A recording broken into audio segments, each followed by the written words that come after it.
Hello, my dark darlings. I'm Markia, and this is the Something Scary podcast.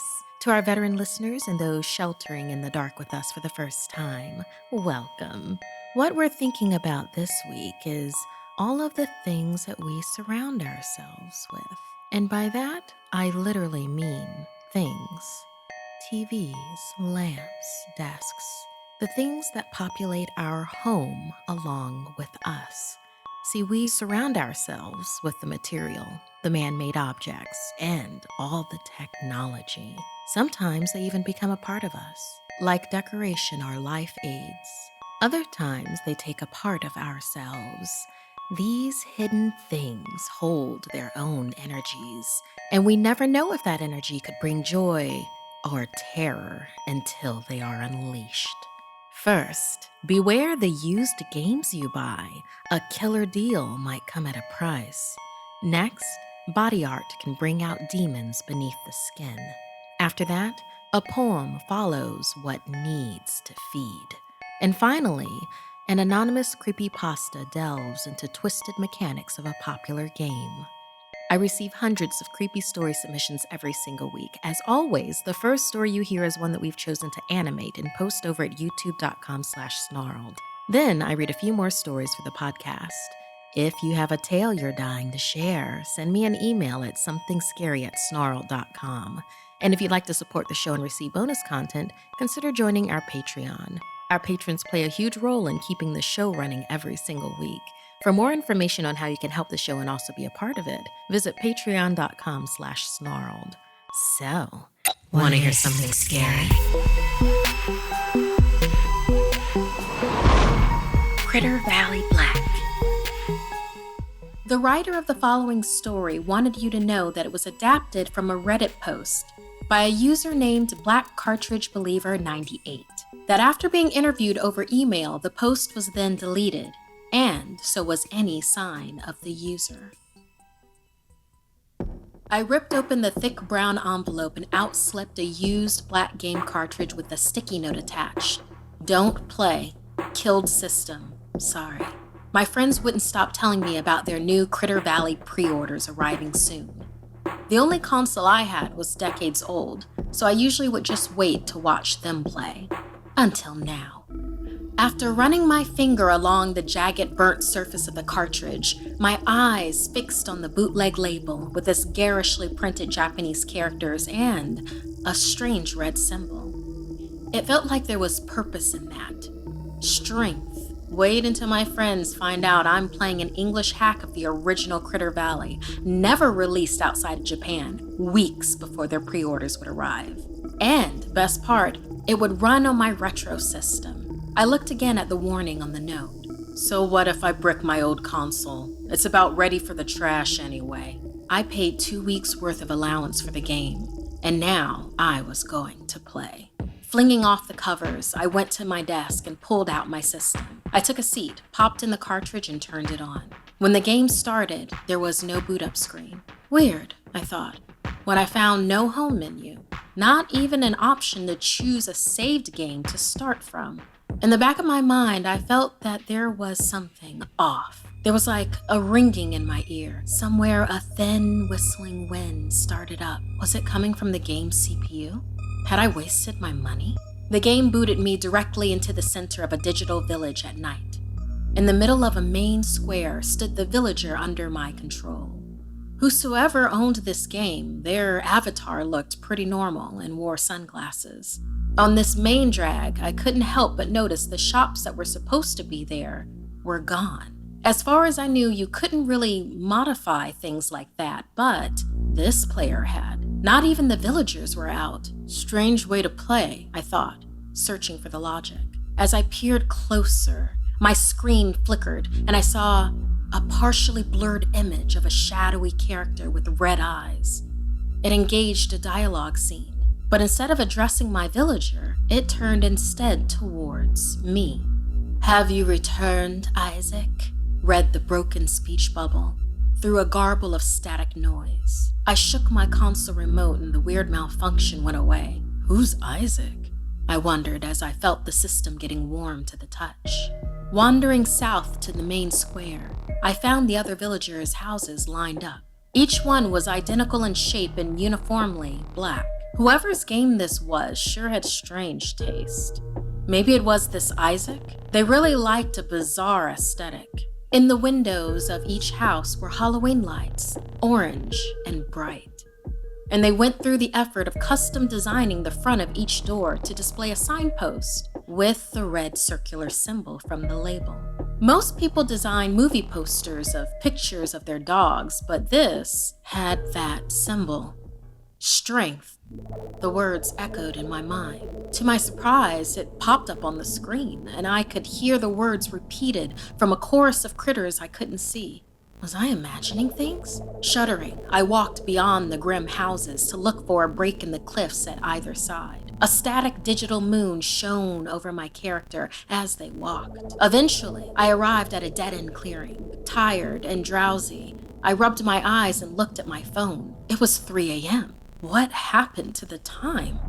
Then, through my TV speakers came a digitalized whistle of wind. The screen went black and flickered back on. That's when I saw my villager standing at the top of a hill, looking down at a large symbol glowing red and pulsating before the edge of a cliff. Suddenly, my villager equipped their shovel and began moving around without my input. I looked on in horror as my character's sunglasses disappeared without warning, revealing dark holes where the character's eyes should have been. Of its own accord, my villager started walking towards the outer edge of the symbol. That's when I noticed that equilaterally placed along the outer ridge of the symbol were 10 plots of dirt, and a terrible certainty grew within me that something, somehow, was buried in each one. From every tiny plot, speech bubbles sprang up like notifications, each one reading, Isaac, Isaac. The air in the room grew dense with a pressure that popped one of my ears. Isaac, Isaac. A loud digital whistling of wind sounded off everywhere around me. Isaac, Isaac. In those last seconds, I realized the villager was going to take the shovel and dig up one of those plots. Isaac, dig up the plot and break the circle. Isaac, break the enclosure. Isaac. I was terrified and smelled something acrid. The game console had begun to overheat. This was a trap or something, and this digital avatar, free of my control, was going to let it out. The character began to frantically dig, unearthing an animal skull. With a whir, the TV screen flickered images of the character I saw earlier, and the word strength flashed before my eyes as critters began the chant again. The creature drew near. Strength. The chanting growing louder. Strength. I was glued to the screen. I couldn't look away. It was coming for me. The controller sparked, sending shocks through my hands, up my arms. There was a sudden pop, and the house went dark. A fuse had tripped somewhere, freeing me from my shocked immobility. In the blackout, I twitched, the imagery still seared on my retinas.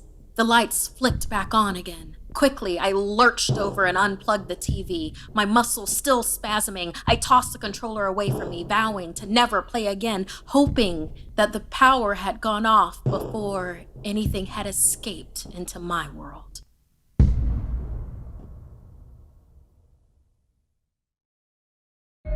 What's the number one sign of a bad home security system? A home security system that's so complicated you never use it. This is exactly the type of security system SimpliSafe has spent a decade fighting against. They believe that simple is safer, and it's exactly why SimpliSafe is the home security for right now, when feeling safe at home has never been more important. I know a couple of friends, and also a person from the Something Scary team who have enjoyed SimpliSafe over the past year. That's why I'm excited to get my own. They love it, say it's super easy to install, and I'm really looking forward to having more peace of mind with SimpliSafe. What's important to me is that it doesn't require a technician to come over. My home is protected around the clock, and I won't have to worry about any outrageous monthly fees. Head to simplisafe.com/scary and get free shipping and a 60-day money-back guarantee.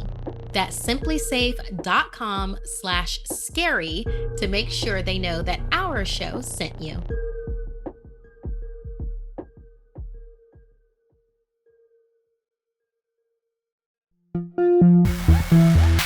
Who are you if the magic's in the makeup? Find out what happens when the enchantment seeps skin deep in this story inspired by Erica. Elena loved to do makeup, scary face paint, school spirit art, and glamorous looks. You could say it was her calling.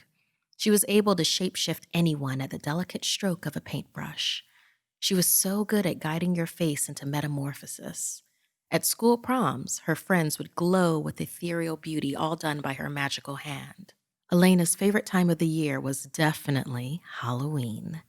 She loved to give incredible makeovers to bring out the wild side of her family and friends, releasing the inner demons, she would joke.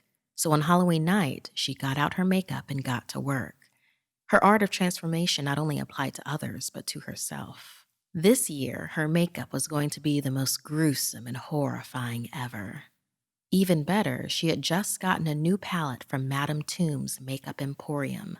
The goth beauty brand had a pop-up boutique at a midsummer horror convention that sold their bewitching wares. With guilt, she looked at the scruff on the case. She'd stolen it from the display and recalled the sign at the booth, "Thieves will be cursed." For a moment, she considered the implications, but all her doubts slipped away when she looked inside at the vibrant colors. They were like nothing she'd ever seen or used before. Surely no one would miss a floor model palette. With it, Elena was able to turn herself into a she-devil. Her human skin was accented with liquid latex to peel off and reveal the red demonic identity beneath. She was proud of the horns protruding from the skin above her brow and eyes that she made yellow with contacts. When she looked in the mirror, she only saw the demon beginning to come out. Shaking her head, she resumed her work on her friends. Rosalia she made into a werewolf mid-transformation with half a beastly guise. Lynn she made into a zombie, and Tasha was a sea siren. When they were ready, Elena and her friends rushed around to all the different houses in their area, collecting loads of sweets and chocolates. Their pillowcases bulged as they came to the last house on the road. "Hey, y'all, we shouldn't go to this house. It looks abandoned and creepy," Rosalia said, looking up at the moon hidden beneath the clouds. It was getting unusually dark around the stone cottage abode. Elena laughed. "Nah. Come on, girls, we gotta try it out." Her friends agreed reluctantly. They all walked towards the house, Elena striding in front. When they knocked on the door, nothing happened. Come on, no one's in. Let's just go," Tasha whispered. But Elena was determined. Smiling wickedly, she knocked one more time as if something beneath her skin was guiding her hand. This time, an older woman opened the door. Her eyes were bloodshot, and when she saw them, "Ah, my children, you've made it," the woman said, and Elena was surprised to find the woman who answered the door was the woman she had stolen the makeup from. A bit creeped out, Elena bravely smiled and said, "Trick or treat. You are all quite a treat." "I'm glad the makeup found its way to you," the woman said as she opened her door wider. "I'd love to look like that forever," she said. Elena was taken aback. Not only did the woman know about her, but she was okay with it. From a basket, the woman pulled out 5 large pink lollipops and 2 black ones. Elena had the first black one and her friends had the pink ones. The woman asked them if they'd like to come into her house for her Halloween party. She wanted to have proper monsters to scare her guests. "You girls look just like the ghouls for the job." When they entered her foyer, it was filled with fog and lined with cages like the zoo. It felt like they entered a sideshow. The woman explained they should get behind the bars to scare the guests as they entered. Elena began to feel itchy and lightly scratched her face. The latex on her fingers stung, and under the black light, she couldn't tell if it was the makeup or her real skin. As she got behind the bars, she heard the woman lock them in place behind her. Now they were all on display.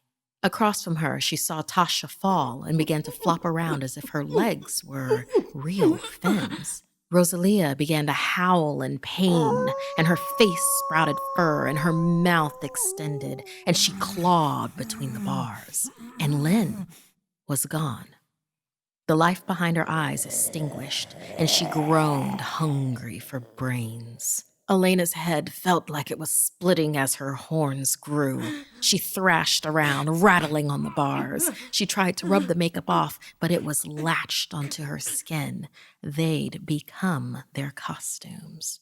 The woman came back, and with her followed a crowd of older-looking socialites who looked on gleefully. They complimented her on her work, on her monsters. Beaming, the woman regarded her sideshow sirens and creatures. Thank you. The magic, my dears, is in the makeup. Thank you so much, Erica, for inspiring this story for us. I can't help but think of Buffy the Vampire Slayer episode where they literally all turned into their costumes. Willow became a ghost, Xander became a super soldier, and how that one episode would come back in different ways in later seasons. And actually, I'll be honest, that affected me. To this day, I do not wear a Halloween costume that I wouldn't want to be for the rest of my life. But how about you? Would you like to find makeup that could make you into a monster? If so, what monster would you like to be? Be sure to let us know in the comments or email us at somethingscary@snarled.com.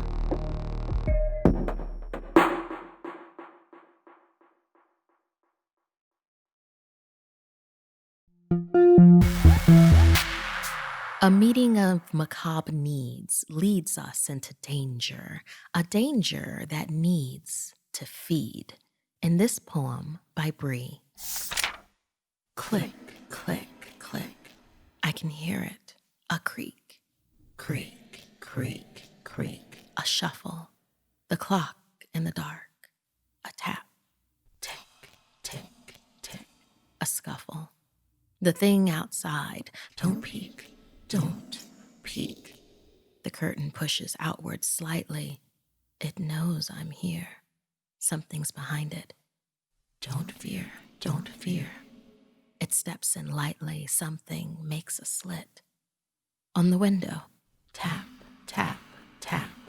Through the slit, I see an eye moving down, a yellow eye.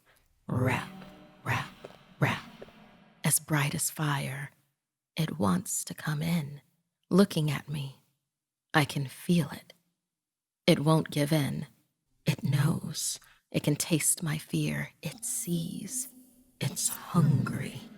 I hid under my blankets. It feeds. What else to do? But it knows.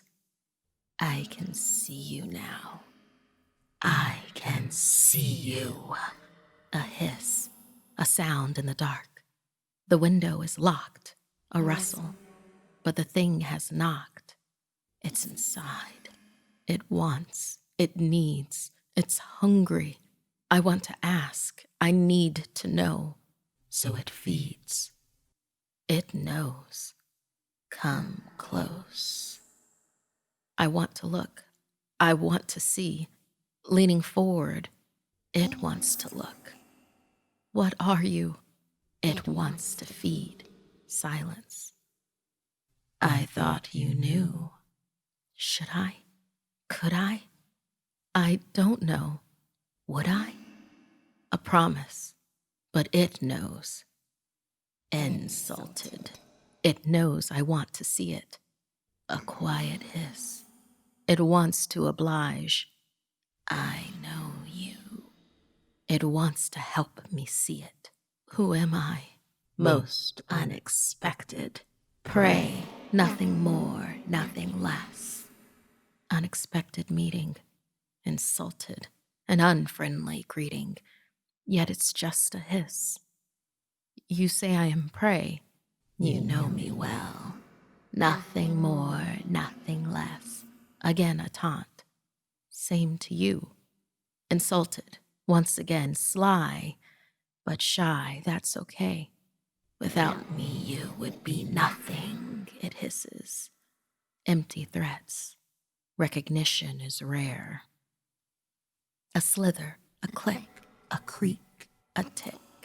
Same to you, I whisper. Uncomfortably, it slithers. From behind the curtain, a shape. Very tall, very thin, bone white, but yellow eyes, the eyes that burn like fire. You are. It trails off. So how long? How long, death? Since when is death afraid? A taunt. Afraid. A hiss. All this time, and you still get it wrong. Thank you so much, Bree, for sending in your contemporary horror poetry. And everyone out there, please keep sending in yours. And also send us some of your classic favorite horror poetry as well.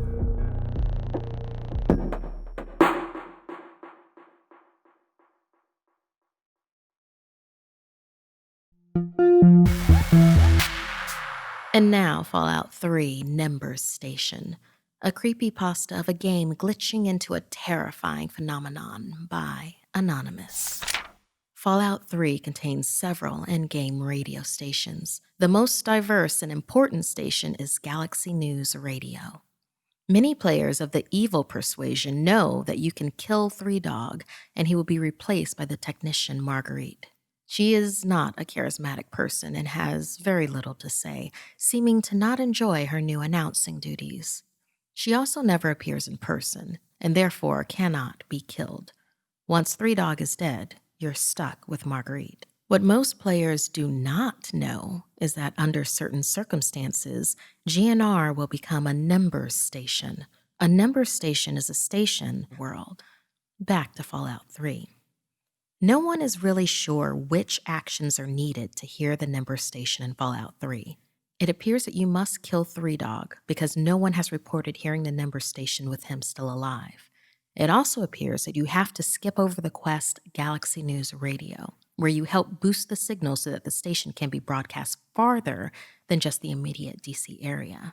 This is easy enough to do with either a speech check or simply using the Fallout Wiki to look up where to go next and advance the main plot.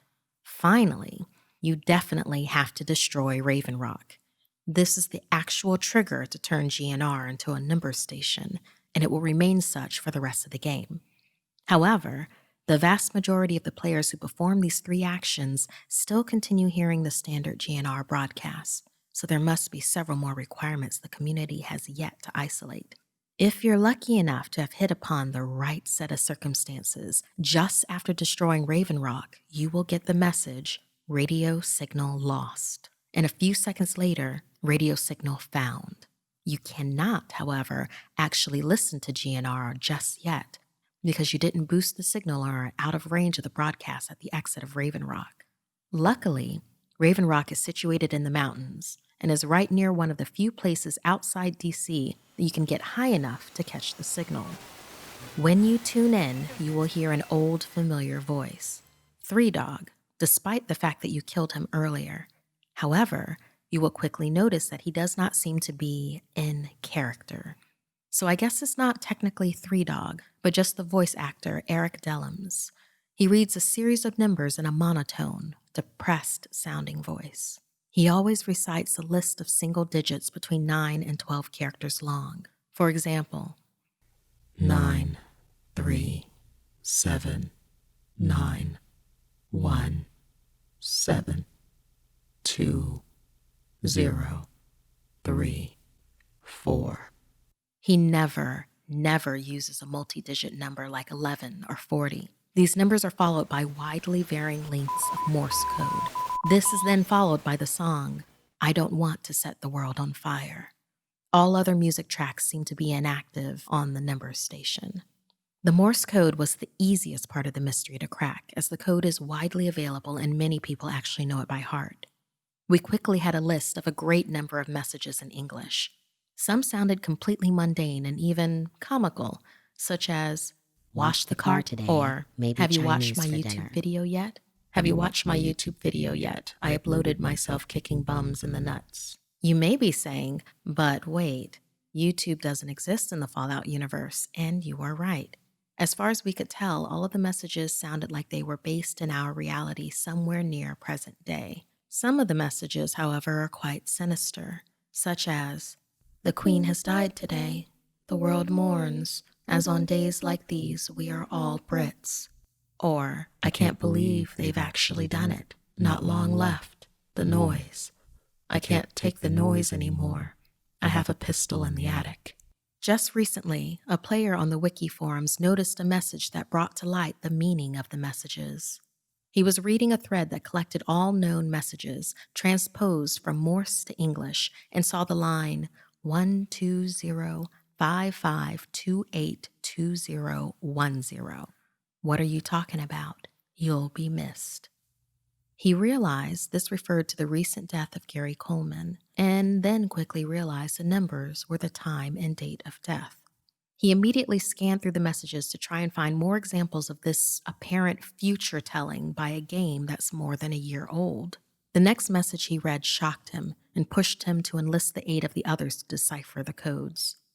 The message was 945420210. Accident in the Gulf, several dead. Oil spill apparently averted. He realized this was the BP explosion and the erroneous day one assessment that the well was not leaking. From this point on, all numbers will be transcribed as times and dates. All times were given in game and military format and remain so in this document. Numerous members of the Fallout Wiki message board began looking over the messages to see what else we could learn. We quickly found that most of the dates were after the game had been released, yet oddly, some were from the past. 2215, April 15th, 1865. He's dead, and blame will probably be placed on that actor, Booth. Johnson better not cheat me out of the payment. This shed new doubt on the official version of the Lincoln assassination. As the community quickly started pulling up interpretations of the messages, the mods of the site summarily banned everyone who had posted in or even read the thread. All reference to the number station was removed from Fallout Wiki, and filtering software was put in place to prevent reposting of any relevant information. A few people, however, are trading emails and slowly finishing the translation of the remaining messages and putting dates to the existing ones. "The Queen has died today. The world mourns, as on days like these we are all Brits." 402, March 19th, 2014. Have you watched my YouTube video yet? I uploaded myself kicking bums in the nuts. 2416, December 24th, 2012. Actually won an Oscar. 2133, February 27th, 2023. I can't believe they've actually done it. Not long left. They were warned, but they just had to keep pushing the boundaries of science. The noise. I can't take the noise anymore. And the light, dear God, the universe is slowly unraveling around us. I'm not going to wait for death. I have a pistol in the attic. This is actually the only message not preceded by a string of numbers. It may be worth noting that the latest date on any of the messages is 127, July 6, 2027. This week's podcast stories were edited by Markia McCarty and Sabina Graves. Narration by Markia McCarty. Audio edited by Fitz Harris and Calvin Linderman. Graphics by Johnny Ashley. Produced by Annalise Nelson. Music by Sapphire Sandalo. If you have a story you'd like to submit, send me an email at somethingscary@snarled.com.